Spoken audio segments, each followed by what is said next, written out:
तालाबपुर गांव में बल्लू और बलराम नाम के दो युवक रहा करते थे। वो दोनों कोई काम धंधा नहीं करते थे, बल्कि वो गांव में चोरियां किया करते थे। उनकी हरकतों की वजह से सारा गांव परेशान था।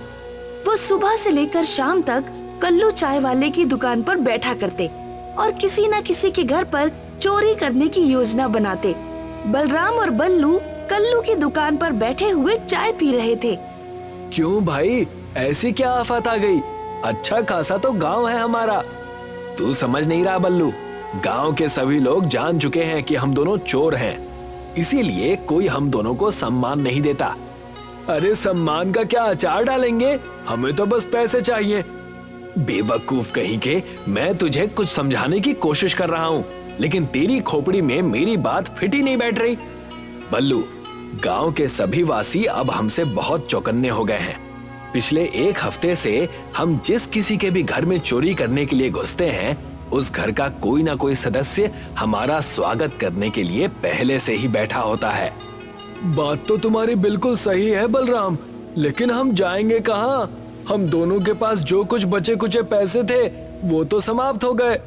तभी वहाँ पर गांव का मुखिया आकर कल्लू से बोला, अरे कल्लू भाई, कल मेरी बिटिया की शादी है, मैं तुम्हें न्योता देने आया हूँ। आखिरकार तुम हमें कई सालों से अपने हाथ की बनी हुई चाय पिला रहे हो।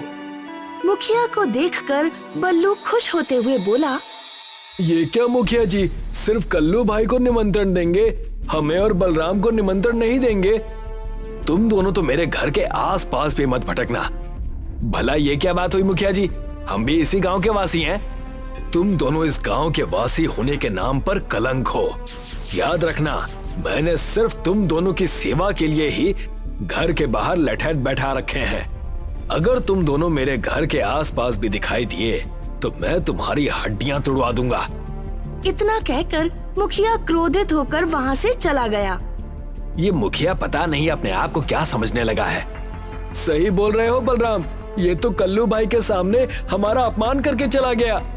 माना कि हम दोनों चोर हैं, मगर हमारा भी कोई सम्मान है। चोर होने के साथ साथ हम इस गांव के वासी भी हैं। अगर ये मुखिया हमें निमंत्रण दे देता तो भला इसका क्या बिगड़ जाता? कोई बात नहीं बलराम, आज रात हम दोनों इस मुखिया के घर पर ही चोरी करेंगे और इसके उन लठेतों को भी देख लेंगे जो इसने हमारी सेवा के लिए बैठा रखे हैं। रात के वक्त बल्लू और बलराम मुखिया के घर के पास पहुंचकर चौकन्नी नजरों से इधर उधर देखने लगे। मुखिया ने अपने घर के बाहर कुछ आदमी बैठा रखे थे जिनके पास लाठियां मौजूद थीं, मगर बल्लू और बलराम छत पर चढ़ने में माहिर थे। कुछ ही पलों में वो दोनों मुखिया के घर की छत पर चढ़ गए।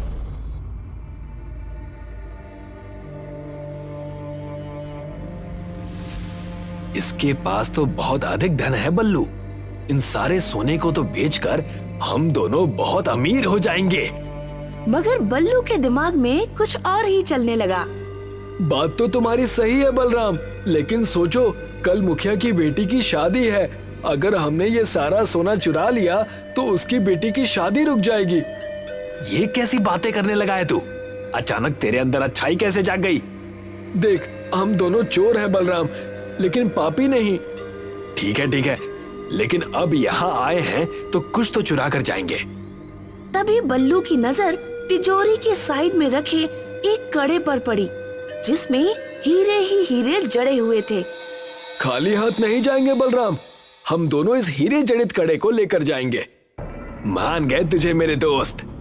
बल्लू ने जैसे ही कड़ा उठाया तभी घर के अंदर बाहर सायरन की आवाज गूंज उठी।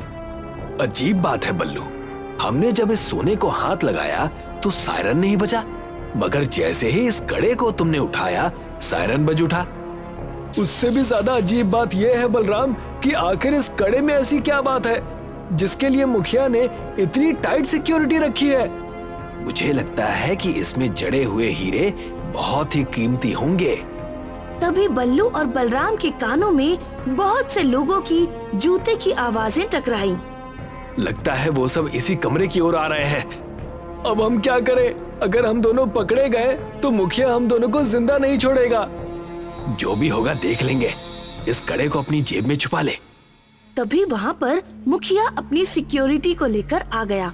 वो बल्लू और बलराम को देखते हुए क्रोधित होकर बोला, देखते क्या हो, पकड़ लो इन दोनों को।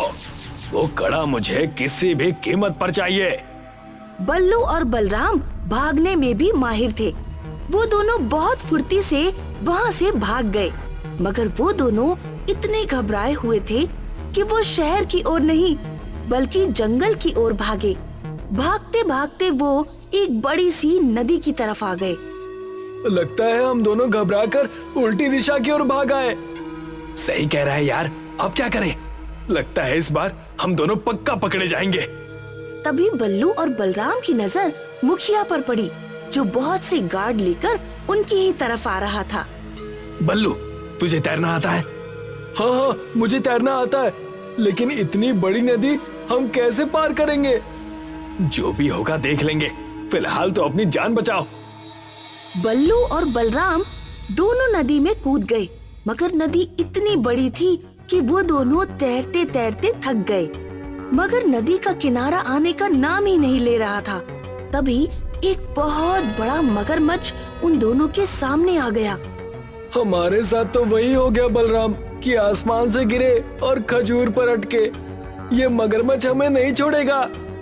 हिम्मत मत हार बल्लू, हमने बड़ी बड़ी मुसीबत का सामना मिलकर किया है। इस मगरमच्छ की क्या औकात है? पागल हो गया है क्या? इंसानों की बात अलग है, मगरमच्छ की बात अलग है। तुझे लगता है तो इस मगरमच्छ के एक दांत को भी तोड़ पाएगा? अरे ये हमें जिंदा चबा जाएगा। हम दोनों बीच नदी में फंसे हुए हैं, कुछ सोच। सब तेरी वजह से हुआ है बल्लू। अच्छे खासे हम दोनों उन आभूषणों को उठाकर फरार हो जाते और उन्हें बेच देते, लेकिन नहीं, तुम्हारे अंदर तो राजा हरिश्चंद्र सवार हो गए थे। अचानक तुम्हारे मन में गांव के प्रति और मुखिया की बेटी के प्रति इतना प्रेम बढ़ गया कि तुम्हें उनकी चिंता होने लगी। अब भुगतो। मुझे क्या पता था कि उस कड़े को उठाना हमारे लिए इतनी बड़ी मुसीबत का कारण बन जाएगा। तभी उस मगरमच्छ ने बलराम के ऊपर हमला बोल दिया। बलराम मगरमच्छ से बचने के लिए पानी के अंदर तेजी से तैरने लगा, लेकिन मगरमच्छ का एक पंजा बलराम के माथे पर लग चुका था। बलराम बेहोश होकर पानी की गहराइयों में चला गया। इधर बल्लू बलराम को पानी में तलाश कर रहा था कि तभी उसे मगरमच्छों का पूरा झुंड दिखाई दिया। बल्लू अपनी जान बचाने के लिए तेजी से नदी के किनारे पर जाने के लिए तैरने लगा। कुछ ही देर में बल्लू नदी के किनारे पर आंसू लिए खड़ा हुआ था। हम दोनों बिछड़ नहीं सकते दोस्त, मैं तुझे इस पानी में जरूर तलाश करूंगा, तुझे कुछ नहीं हो सकता। इधर बलराम को पानी के अंदर अचानक होश आ गया, मगर आसपास का मंजर देखकर उसकी हैरत की इंतहा नहीं रही। वो एक पानी के गांव में था, जहां बहुत से लोग उसे हैरत भरी नजरों से देख रहे थे। तुम्हारे सर पर अभी अभी पट्टी बंधी है। तुम्हारे ऊपर मगरमच्छ ने हमला किया था। अच्छा हुआ कि मेरी नजर तुम पर पड़ गई, नहीं तो मगरमच्छ के हमले से बहुत कम ही लोग बच पाते हैं। लेकिन ये कौन सी जगह है और तुम सब सांस कैसे ले रहे हो? सांस तो तुम भी ले रहे हो बेटा। अरे हाँ, इस बात पर तो मैंने गौर ही नहीं किया। मैं पानी के अंदर सांस कैसे ले सकता हूँ? ये सब क्या हो रहा है? कौन हो तुम लोग? बलराम गांव को आंखें फाड़ फाड़ कर देखने लगा। बलराम ने देखा कि उस गांव में सुख सुविधा की हर चीज मौजूद थी। उस गांव में खेती भी थी, स्कूल भी थे, अच्छे अच्छे मकान भी बने हुए थे। मुझे पता है कि तुम्हें अपनी आंखों पर विश्वास नहीं हो रहा, पर यकीन मानो, जब मैंने भी पहली बार इस दृश्य को देखा था तो मुझे भी अपनी आंखों पर विश्वास नहीं हुआ था। मैं आपकी बात का मतलब नहीं समझा। अगर तुम्हें मेरी बात का मतलब समझना है तो तुम्हें मेरे साथ चलना होगा इस गांव के मुखिया के घर पर। बलराम उस बूढ़े के साथ उस पानी के गांव में मुखिया के घर के अंदर चला गया। बलराम ने देखा कि मुखिया की बहुत बड़ी हवेली बनी हुई थी और मुखिया एक कुर्सी पर चिंतित अवस्था में बैठा हुआ था। अरे, तुम तो पृथ्वी के वासी लगते हो। आपने बिल्कुल सही कहा। किसी जमाने में हम भी पृथ्वी पर ही रहा करते थे, लेकिन भाग्य को कुछ और ही मंजूर था। यही बात तो मेरी समझ में नहीं आ रही मुखिया जी कि ये सब कुछ कैसे संभव हो सकता है। पानी में इंसान कुछ मिनट से ज्यादा सांस नहीं ले सकता, लेकिन आप सब तो यहाँ पर ऐसे रह रहे हैं जैसे कि आपको पानी से कोई फर्क ही नहीं पड़ता, और मैं भी यहाँ पर सांस ले पा रहा हूँ। कृपया करके इस रहस्य से पर्दा हटाइए। दरअसल तुम जितने भी लोगों को देख रहे हो वो सब किसी जमाने में जिंदा थे। इनमें से अब कोई भी जिंदा नहीं है, हम सब शापित हैं। मुखिया की बात सुनकर बलराम फटी फटी आंखों से मुखिया को देखते हुए बोला, तो क्या मैं भी शापित हो गया हूँ? नहीं, तुम शापित नहीं हुए। तुम तो जरूर बहुत ही दयालु भाव के व्यक्ति हो, वरना तुम इस शापित गांव में नहीं आ पाते। इस गांव को सिर्फ वही देख सकता है जिसका मन इस पानी की तरह साफ हो। शायद आपको किसी ने गलत जानकारी दी है मुखिया जी, मैं तो एक चोर हूँ। चोरी तुम शायद मजबूरी में करते होगे, पर तुम्हारा मन अभी भी साफ है। हम सारे गांव वासी पिछले 50 सालों से उस व्यक्ति का इंतजार कर रहे हैं जो हमें इस शाप से मुक्ति दिला सके, मगर इन 50 सालों में बहुत से लोग आए और हमें शाप से मुक्त करने की बात बोलकर वापस चले गए और दोबारा कभी लौट कर नहीं आए। बलराम को उस मुखिया पर और गांव वालों पर बहुत ज्यादा तरस आया। मुझे बताइए मुखिया जी, आप सबको इस शाप से मुक्ति कैसे मिलेगी? मैं आप सबका साथ देने के लिए तैयार हूँ। सबसे पहले तुम्हारे लिए ये जानना जरूरी है कि हम सब शापित कैसे हुए। आज से 50 साल पहले ये गांव तालाब के किनारे पर स्थित था और मैं इस गांव का मुखिया था। एक दिन मैं जंगल की तरफ जंगल के रास्ते में भटक गया और वहां मुझे एक साधु मिले जिनके शरीर से खून निकल रहा था।